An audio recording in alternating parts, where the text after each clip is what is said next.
we're not great sellers of ourselves as women. And I talked to a lot of young women that are in university, and basically they said to me, they had a really hard time making a decision. They said, I can't make a decision.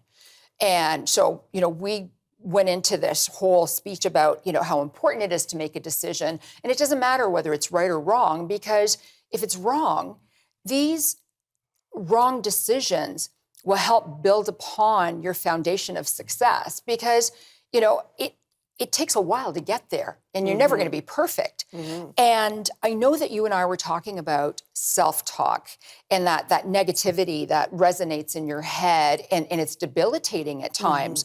But you said that you've got a really good exercise that people can use to help get rid of that negativity in their head that debilitates and keeps them from actually being successful. Yes, I do.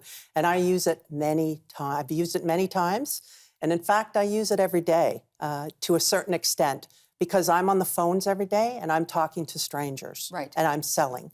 So I use it every day. So what I suggest is that when you come up to a situation that you fear or you don't know what to do, you're stuck, like you said, Liz, write down all your negative thoughts. So for example, if it's you want to go in and ask your boss for a raise, what are your negative thoughts about that? Because you're scared. You're scared. I'm scared. He's not going to agree. Times are tough in the market right now. I don't deserve it. Write down all your negative self-talk. Make a chart. On the other side, think about how you can empower yourself. Think about how you can change that negativity into positivity. So, for example, okay, but the company's doing well. I'm part of why the company's doing well. I deserve a raise. I have all kinds of experiences. I've worked on XYZ project. I am worth giving that a raise to. And that helps you to overcome that fear, repeating that in your head. So that becomes your new mantra and your new self-talk. It's interesting that you say that, because it is our own negativity that we have to deal with in our own head. You have no idea how much negativity I have in my head right now, or what I go through during the day. And I don't know what yours is either. Exactly. And it's almost like suffering in silence, because unless you tell me that you're struggling, unless I tell you, we can't help each other. And I think that's the problem. A lot of people really, that negativity is a big downward spiral. Rita Churcher was on the show, and she talked about having to go and ask for a raise. And she went to a male friend of hers and said, teach me what to do. And he said, ask for everything, right? Which is the exact opposite of what we normally do. And she said, well, I can't ask for everything.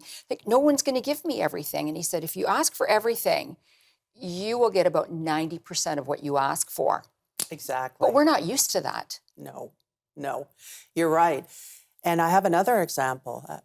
When we look at men and women coming out of university, when they are going for their first job, men tend to negotiate a higher salary. And so women don't negotiate the higher salary. That affects them for the rest of their lives, because they go from one job to another. They're always in the back end of the salary scale, yes, no matter how many increases they get. And so that male's RSP by the end of retirement is much higher than the female's. So the female should say to themselves, I'm worth it.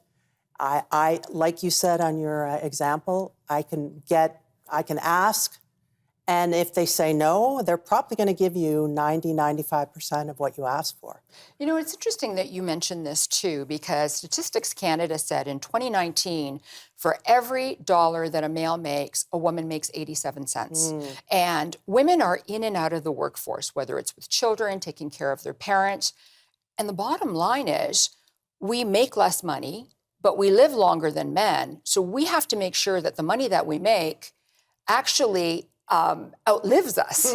So, it's a very tough situation for us to be in.